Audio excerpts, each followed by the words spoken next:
Welcome back into a brand new episode of Tribal Council Chat. As always, we are your hosts. My name is Bruce Heller.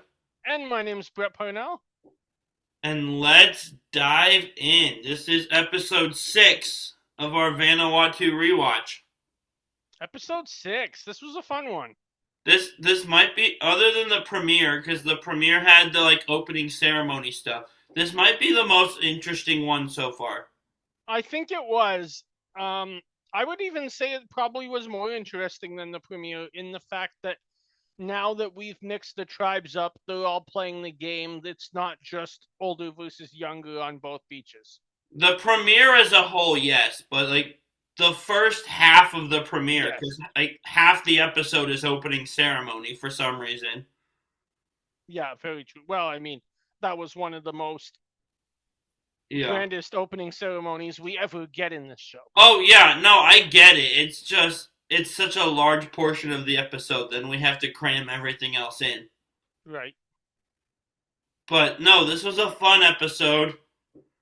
There's a certain character of this season that has been coming up a lot in our conversations, and he features heavily this episode. He does, and very well in some situations. He actually, Rory handles himself well this week. Yeah, I agree with him, and we'll get to it later about what he was saying, but it works. I like when we get...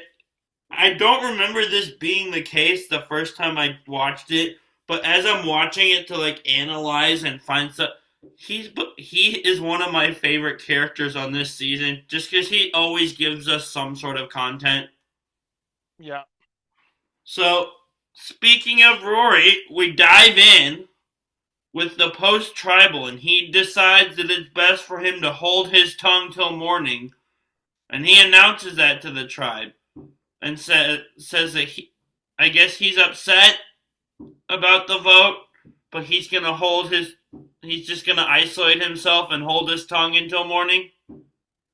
Yep, that's what he's gonna do, and then in the morning, he has a lot to say. But smart from Rory, one thing I find in Survivor, you never want arguments going on right after tribal.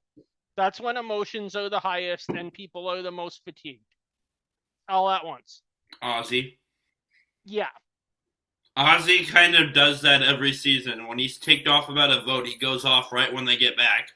Which isn't smart. But also, this last vote... No one's ever claimed Ozzy is a strategic genius at this game. True. That one guy on TikTok might, but oh well.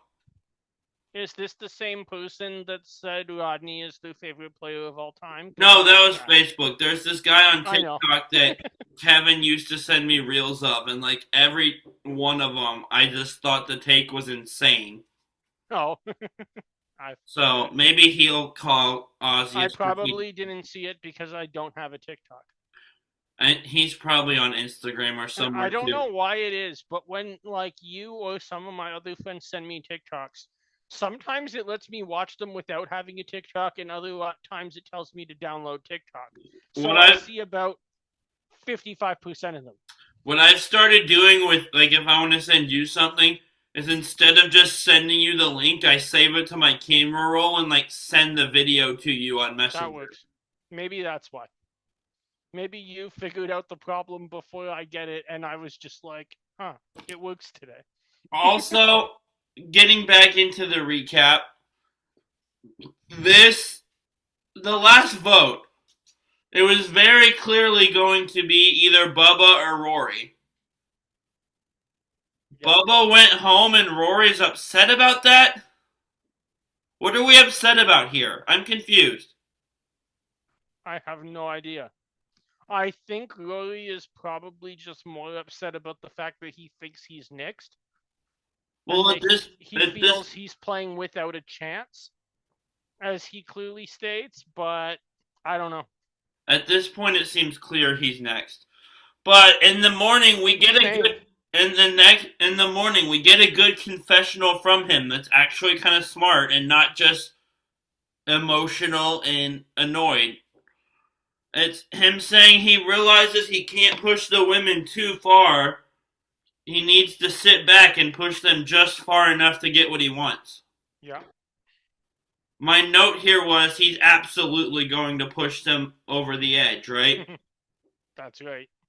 I mean, Rory's not known to us, at least so far, for holding his tongue.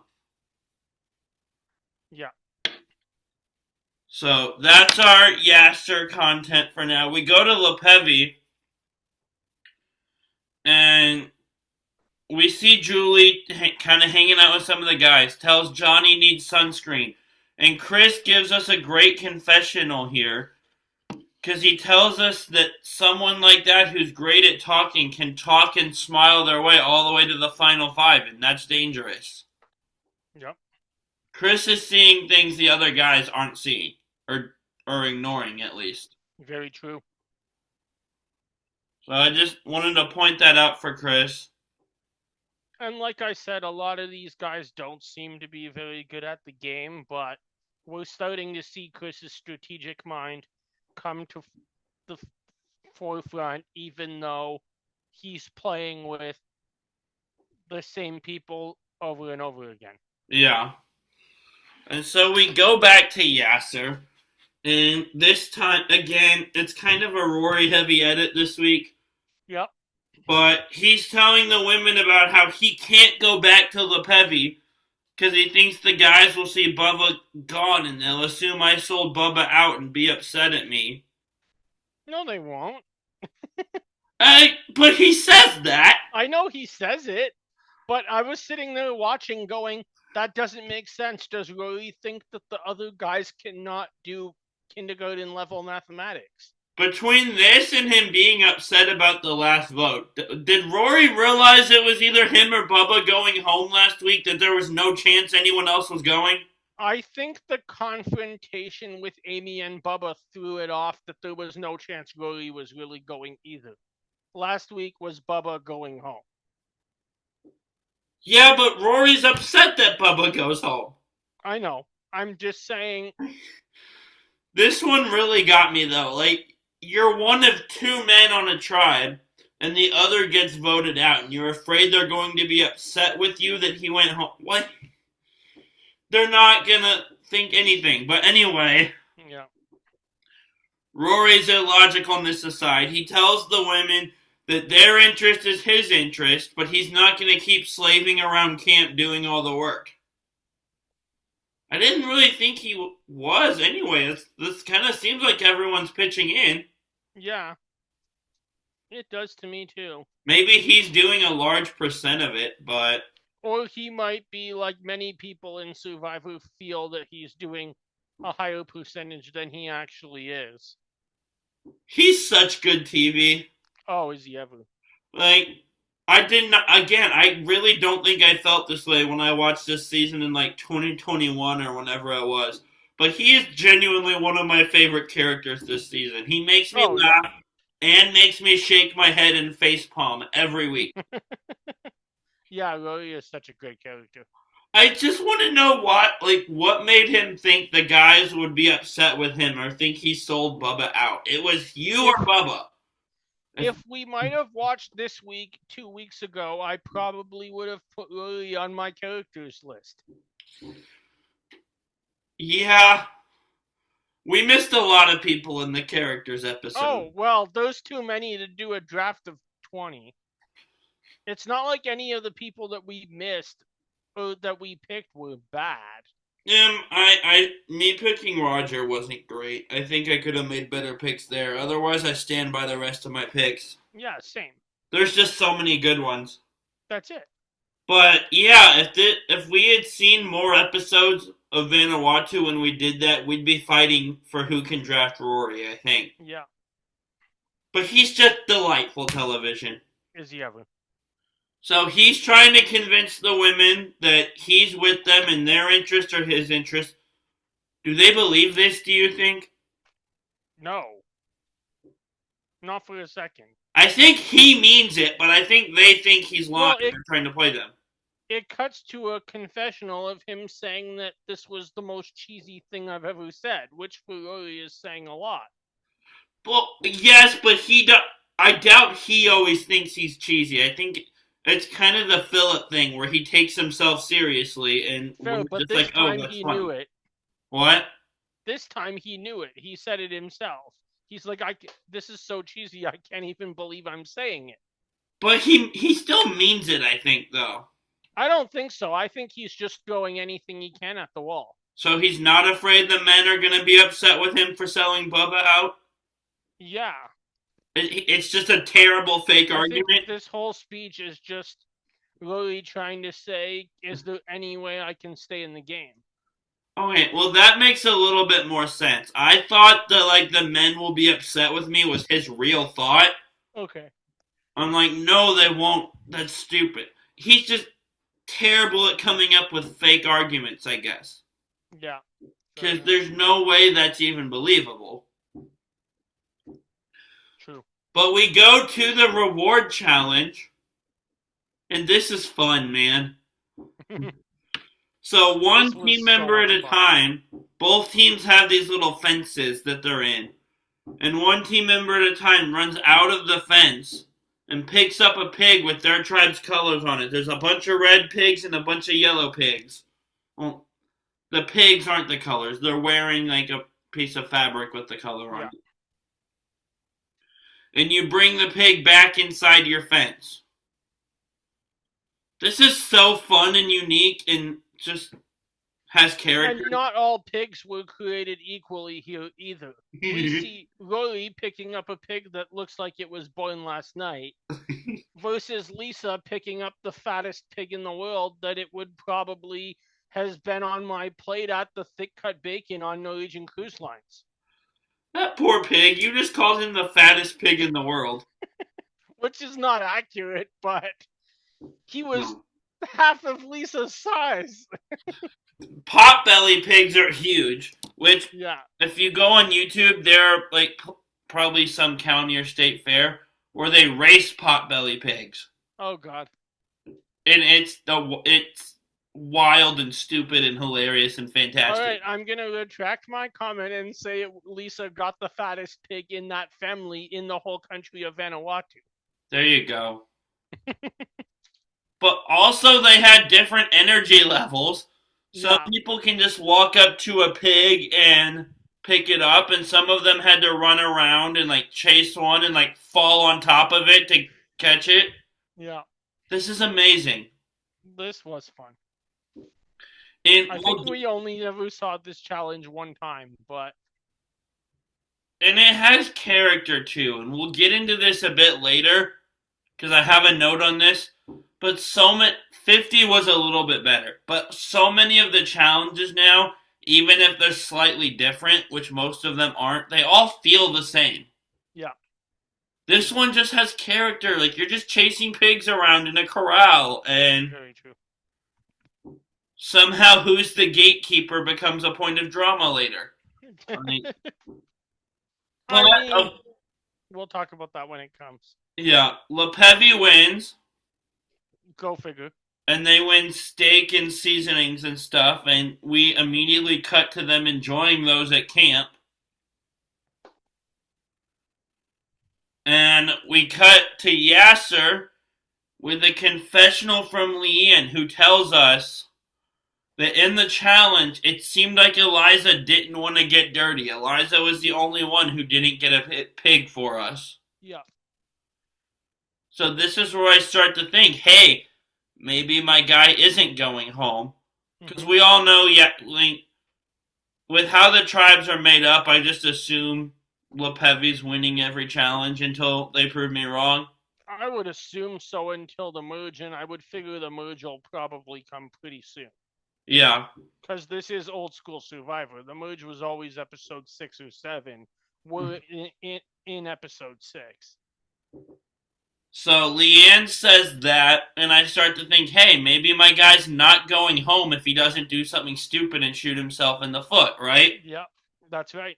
Then we go from Leanne confessional to Rory confessional, saying, I'm next on the chopping block, but Eliza is the one killing this tribe in challenges. Yep. And it really seems like she's in trouble here, doesn't it? But then we also see a scene right after with Eliza being unhappy about her performance, and one thing's clear. Eliza may be the weakest performer at this point of this tribe. Eliza may have some trust issues with members of this tribe. But Eliza is the leader's number one. Oh, Amy? Yes. And that is a very powerful ace in Eliza's hand.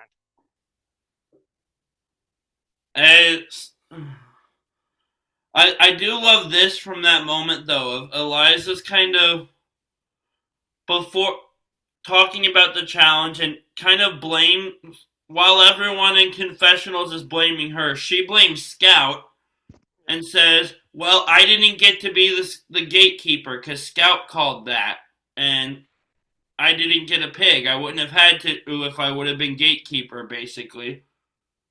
Which, I was thinking this sounds ridiculous, and then Amy just kind of straight up says, it sounds like you're making excuses. Yeah. It's being that blunt to someone on Survivor is like, that's a move. You don't see that very often. Everyone's worried about like upsetting each other, but that kind of shows how close these two have become. Exactly. I think the relationship that I'm getting between Amy and Eliza is two people who trust each other enough to be blatantly honest. And to be honest, Amy's not wrong there. No, she's not wrong there. But Eliza is certainly, as inside and outside the game, a blatantly honest person who is not afraid to tell people what she thinks. And from what I see from Amy so far this season, I don't think Amy is either. So that seems to work very well for the two of them. Yeah. I appreciated the honesty from Amy, because I don't know about you, but me, just as everyone's saying she didn't want to get dirty, she didn't get us a pig. Her saying, oh, it's Scout's fault because I wanted to be gatekeeper instead. It just sounds ridiculous. I don't know. Maybe not ridiculous, but it's like Amy said, you're just making excuses. Take responsibility. I think Amy is 100% right here, but I think that Eliza doesn't, to some point, make a valid comment in that the tribe would be stronger without Scout as opposed to without her, because even though she failed today, Scout is a liability based on age and physical health. I think they've both other than the one challenge where like they were building the puzzle and she was the caller, neither one of them have been good in challenges consistently. That's fair. I feel like they've both kind of been liabilities, other than the one where Eliza was like telling them where to put the puzzle pieces. Yeah. And Rory spoke to that. Yeah. So we go back to Lopevi.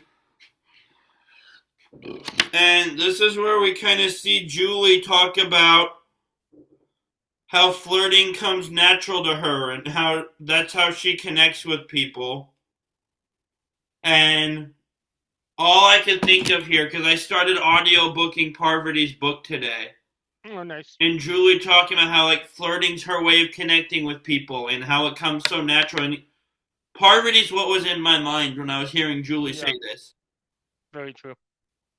And that's kind of like how we see Julie playing this episode, is it not? It definitely is. Like, we had never... Parv is known for that style and perfected, like, that, like, fawning all over people as a means of, like, getting them to trust you. I'd say the only difference here is that Julie's strategy is 100% about propelling herself ahead of Twila in the game. Yes. She's on a beach with all old guys. Parv was at least to some extent attracted to James. Oh, Julie's not only on a tribe with all old guys. John is there too. Yes, true. But I'm specifically referencing all the commentary we get between Julie and Sarge. Yeah. But he was a married man in his 50s. The little, like, scenes where Julie smiles or in, like, oh, tells John that he's getting sunburn and needs like sunscreen or whatever on his shoulders. Yeah. That's kind of the blueprint for the game we see Parvati perfect in 16. It is. Which Parv was in 13, yes, but her gameplay took a huge step in 16. She was figuring out how to play Survivor across her whole season in 13. Yeah, but in 16 is really where we see her become a solid player, I would say. Not that she was bad in 13, but wasn't to that same level yet. Yeah.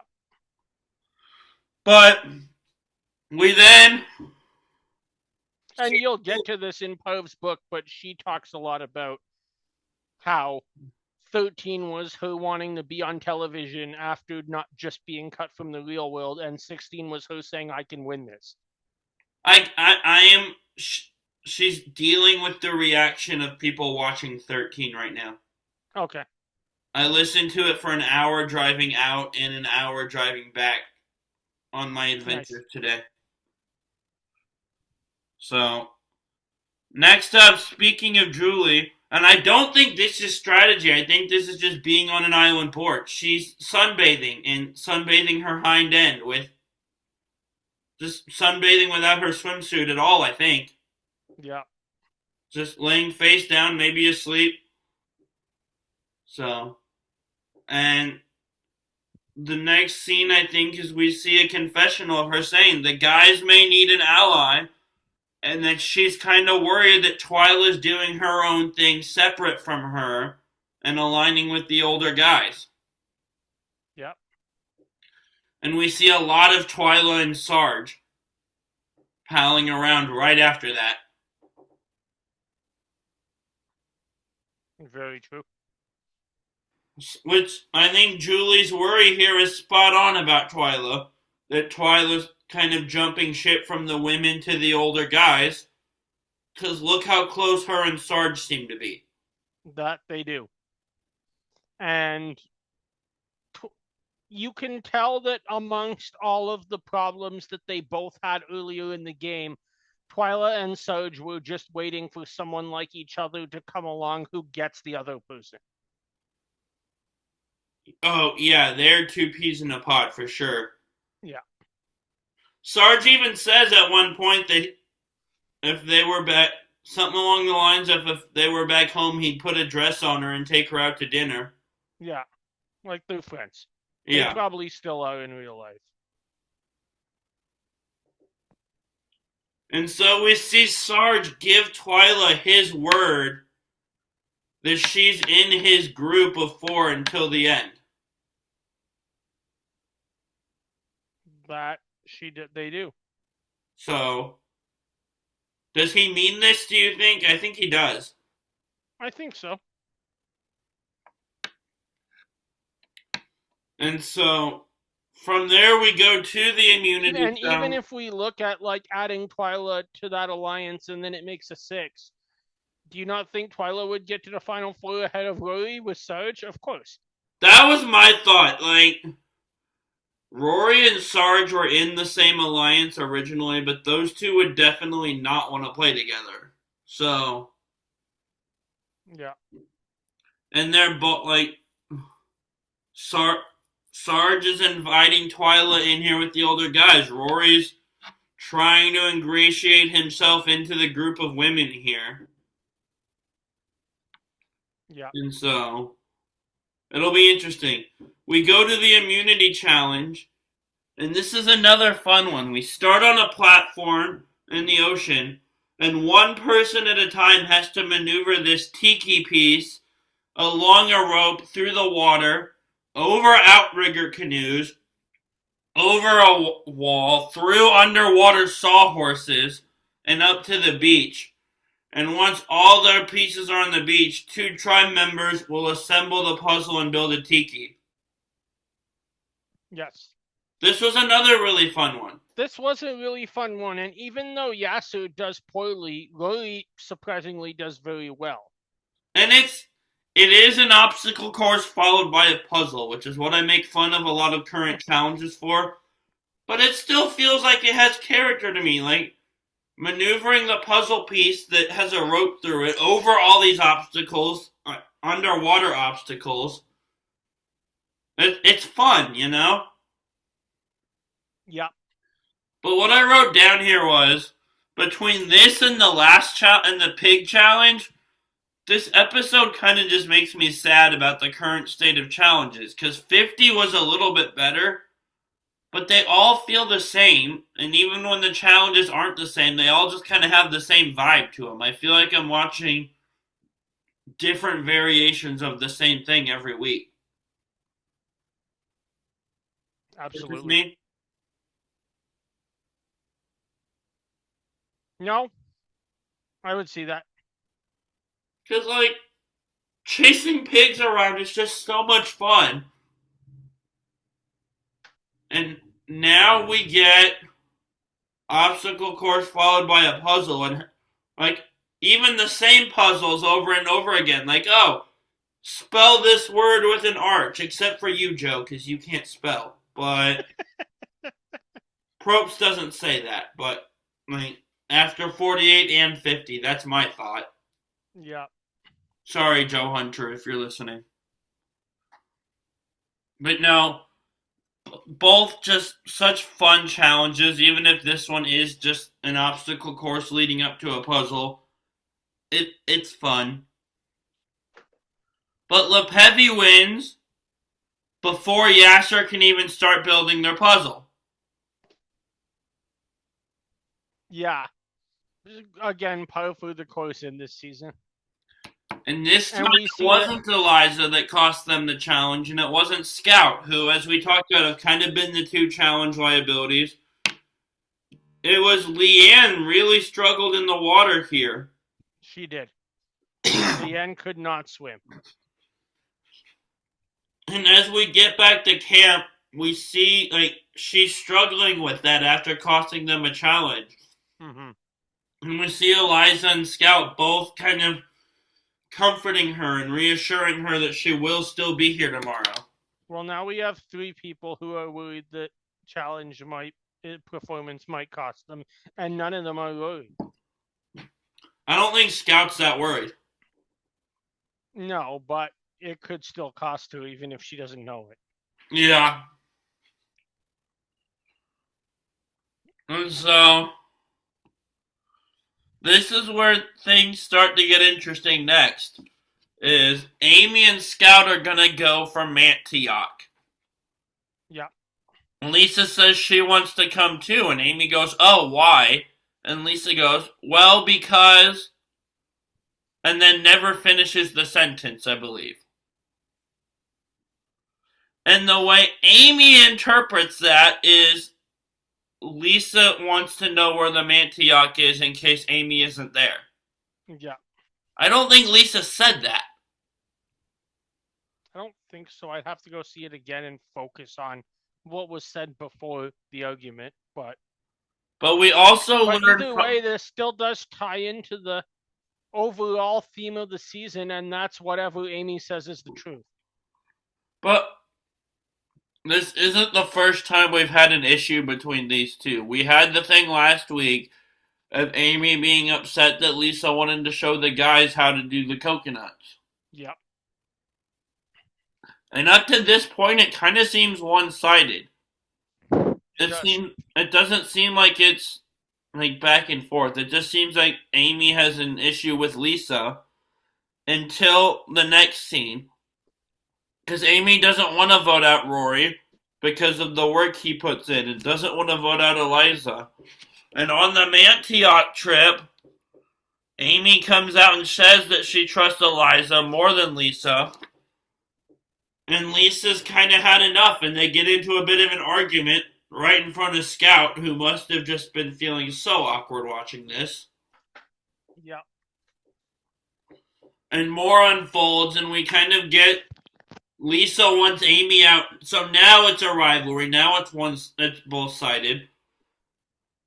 But I don't, like, this is just weird to me. Yeah. I don't,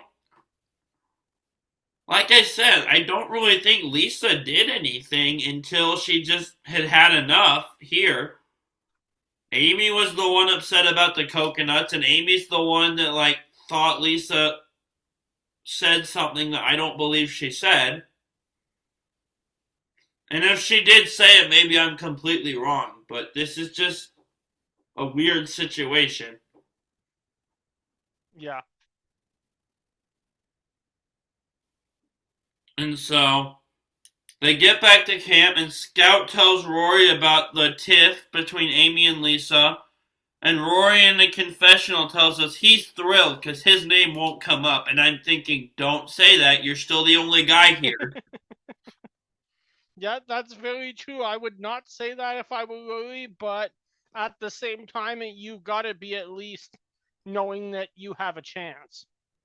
Yeah, but it's kind of like in hockey. If your team's goalie has a shutout going, you don't point it out and you don't say the word shutout. Yeah. Don't say my name's not going to come up tonight. No, you're 100% true.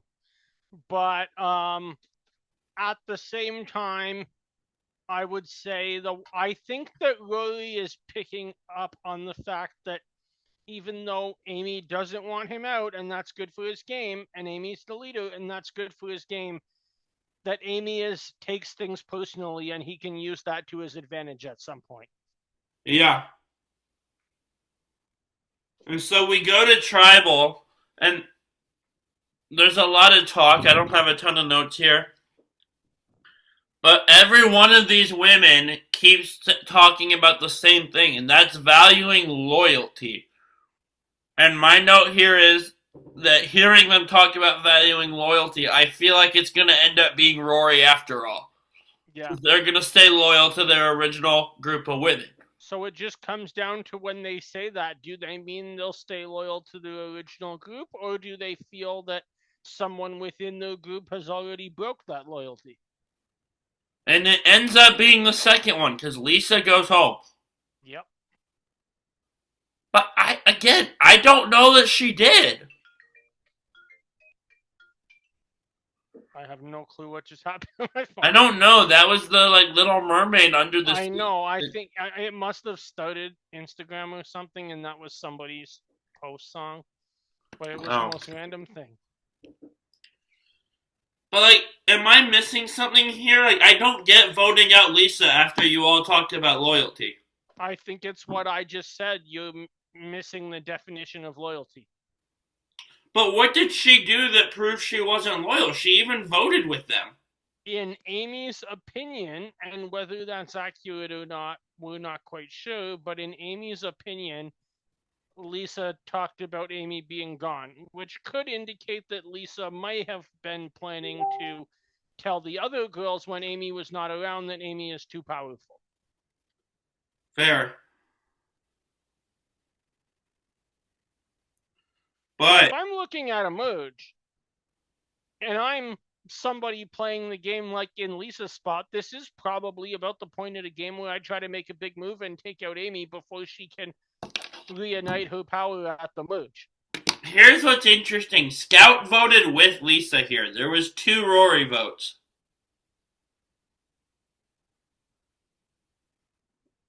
So I wonder why she was either left out or chose to not go with the program.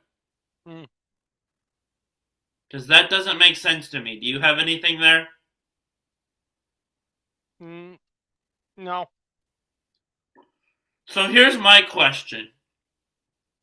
They voted out Lisa. Was this the right decision? It depends I think the definition of what you just talked about, loyalty, is the most important here. And it's the right or the wrong decision based on if you're asking yourself, is Rory, who now feels that he can't go back to his alliance because of his rift with Sarge, going to be more loyal to you, Amy, Eliza, and Leanne, than Lisa is? And if the answer to that question is yes, then they made the right decision. If the answer to that question is no, then they made the wrong decision.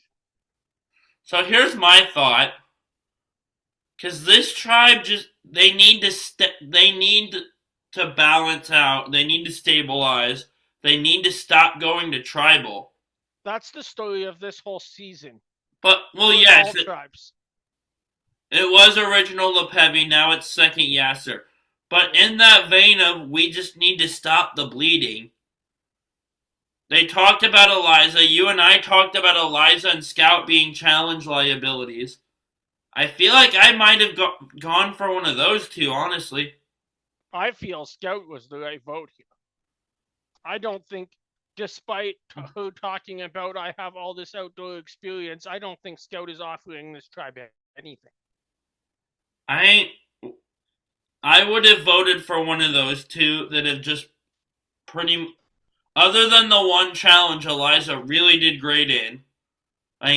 Flip a coin between those two, they've both kind of been liabilities. So I wouldn't have voted out Rory or Eliza. Very true. Because they just... Merge is coming, but it's not here yet. You need to stop the bleeding. That's right. So, vote out Scout, whose name never came up. Vote out Eliza, whose name did come up from a few people. Like, is that logical? Am I off base here? It's logical to me. I love that Rory's still here, though. We still have our fun character content machine is still here. Yeah. It's going to be a sad day for this rewatch when he goes home. It will. I need him to come back sometime. Can you imagine him playing the New Era game? That would be epic. Him, Rory with the boomerang idol or knowledge is power, or if he would have been on like 41 or 42, have to say this crazy phrase in front of everyone. If Rory or Philip or Coach got one of those crazy phrases, people would have just went, it's par for the course. Nobody would have questioned it with Coach. They should call that one the Coach advantage, honestly. Like, he's perfect for that. Nobody would question it. You're right. Rory's not as outlandish as the other two. He just says whatever he's thinking. And isn't always super logical. If Coach got Yassur's advantage, he probably would have just quoted Sepp Blatter or something talking about the game of soccer, and we would have just went, yeah, Coach would know that. That was Mike Turner. That was not Yasur. Oh, then there you go. That's right. Yasur was as confused as a goat on AstroTurf. That's right. That would also be something Coach would say. Hey. Or maybe not. That would be something people would say about Coach. Either way, I need to see Rory play a New Era game just to watch him navigate all the dumb advantages and confusing twists. I mean, come on, Rory on a journey. He's fantastic. I wonder what he's up to. Yeah, I wonder if I could find out. He's not one you see a ton about. I'm going to look him up on Instagram. But while I do that, do you want to start a line blindside first boot, or do you want me to? Sure, I can.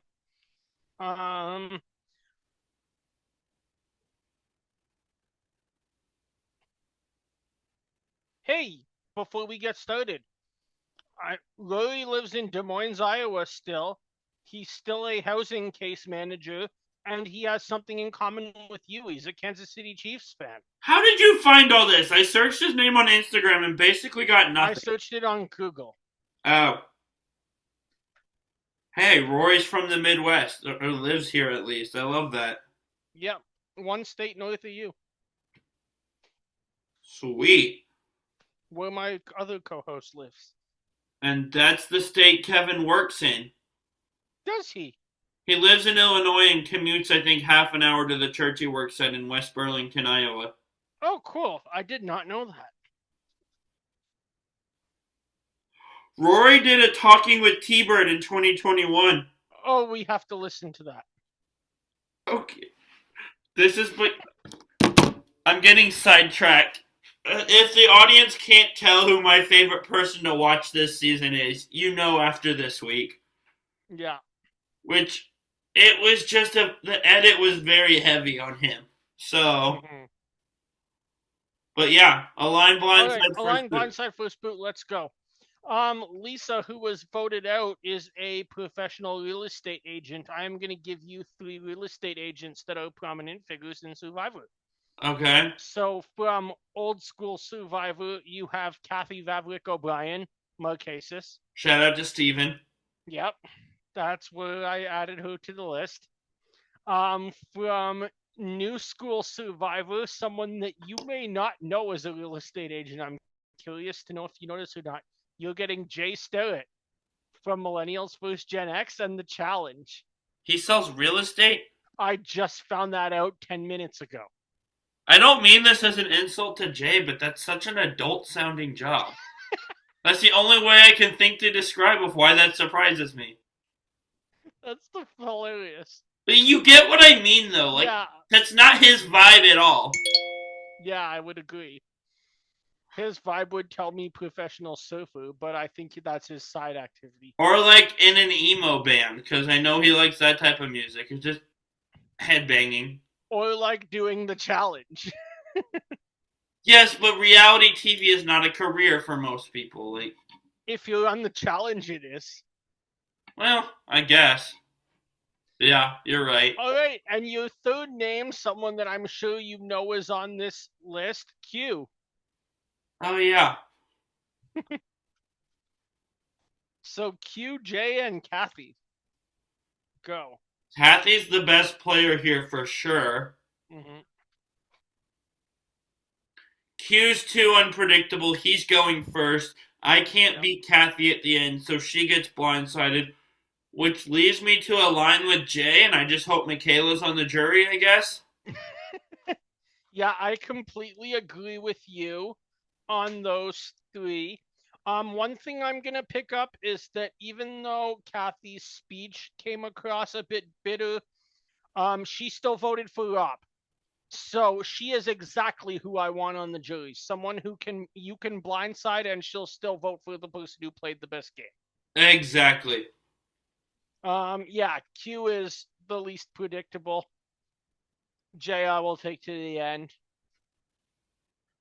Whatever you do, if you're playing with Jay, don't draw things in the sand and don't use rocks to represent people. Yeah, don't do those things. And also, don't make an ally with Taylor. I forgot he existed, and now I just remembered he was one of my answers to our very first trivia episode, I think. Yeah. I said, who stole food? You remember what your response was? Yes. What's that idiot's name? Oh, that was hilarious. I forgot about that. That's so funny. Okay. So, this episode of Vanuatu featured pretty mild, but an argument between 2 people on our Mantiok run. Yep. So, I have Survivor players that were involved in arguments. Okay. We're going to go to Cambodia, and we're going to take Abby Maria, who got into it with PG after accusing PG of taking her bracelet that PG did not take. And somehow ended up with the tribe laughing at Abby Maria while she sits on the beach alone and Terry Dietz comes to comfort her. That was just so, like, Love Island-ish of Survivor. Who's going to steal someone's bracelet on a deserted island where you can't leave? And somehow the person that accuses somehow the person there that wrongfully accused someone of stealing a bracelet is the one I end up feeling bad for at the end. Yeah.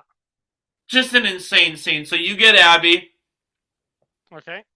We're going to throw it all the way back to Australian Outback for an iconic old school argument, and you're going to get Kimmy. Okay. Who, in Kimmy fashion, threw a fit about the chickens. There's always... Yeah. Anytime we have chickens, there's always someone that just kind of makes an issue of it. Yeah. But Kimmy's Kimmy, so she made it bigger than normal. Was this the first time we had chickens? Did we have chickens in Borneo? Yeah, we did. But they weren't controversial. There was no radical vegetarian. Yeah. No, but we didn't. I do remember that, because at one point while we were at a challenge, a Komodo dragon or monitor lizard or something ate the chickens. That's right. Which is, like, really cool, but also kind of terrifying that you're that close to those lizards. Oh, yeah. I've seen those lizards in Thailand. I love Komodo dragons, and I love, like, the big monitor lizards, but seeing them in the wild and seeing them at the zoo are two different things. But you get Kimmy, who was kind of dramatic, and we get the Alicia line, I will always wag my finger in your face. Yep. And then I'm gonna go with just... You get Abby and Kimmy, and then I'm gonna go to Guatemala here. Okay. In an argument that I can't even tell you what they said, because Jamie and Bobby John at a challenge, just like at the end of it, were standing in each other's face, barking and yelling unintelligibly. I'm pretty sure from what I've gathered, they just didn't like each other because of UGA and Bama. Are you kidding me? No. That's so stupid. Like, they were just two guys who had a rivalry with each other from day one. College football rivalries are the best, man. That's cool. But I have no idea what they were even saying, but you get Jamie here. All right. I am going to align with Abby. I think we had her on this show. She'd be great to work with.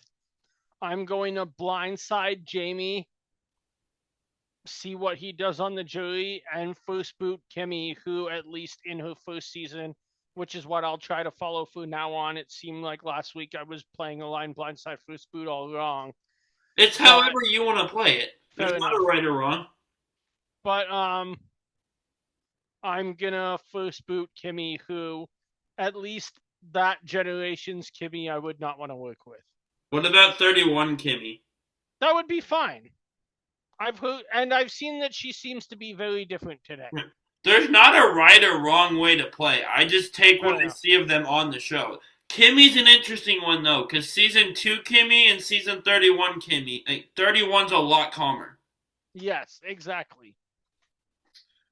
But you're right, Abby. Like, we had Abby on the show. I've listened to other podcasts of hers. She's delightful.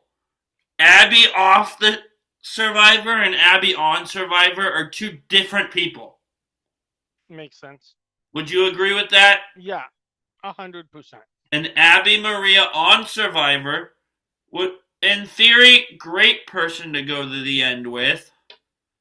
But I'm not convinced we'll get there, because I'm afraid of her gameplay being too sporadic, or her taking someone off that I'm trying to work with. Makes sense. So I'm going to align with Jamie. He seems the most solid of these three. Okay. And this is going to sound terrible, but season 2 Kimmy is... Normally they take their whole career. I don't know how to do that when the two versions are this different. Oh, it's so different, yeah. Season 2 Kimmy's just kind of really annoying to me. Agreed. And I don't want to play with her for that long, so I'll first boot her. And I like Kimmy cautiously in her second season. Cautiously blindside Abby, scared that she'll be a bitter juror, but maybe not. Yeah. But I don't... Again, this sounds bad. I don't want to spend that many days on a deserted island as my mind deteriorates with that version of Kimmy. Agreed. So, this was fun. Yeah, lots of fun. So, with that being said, check out Big Brother Brains, Pit Stop Pals. Roundtable Talk has an episode in the can that'll be coming out at some point. I'm looking forward to hearing that. Well, you were on it. I know, but my sister keeps asking me how her suggestions went. Oh, well, I will make a thumbnail and send it out. Hope maybe I can get it out this next week. I'm leaving tomorrow, so... Oh, take your time. No rush. We will see. But new generation challengers will be back at some point. And with that being said, everyone, grab your torches and head back to camp. Goodbye. Good night.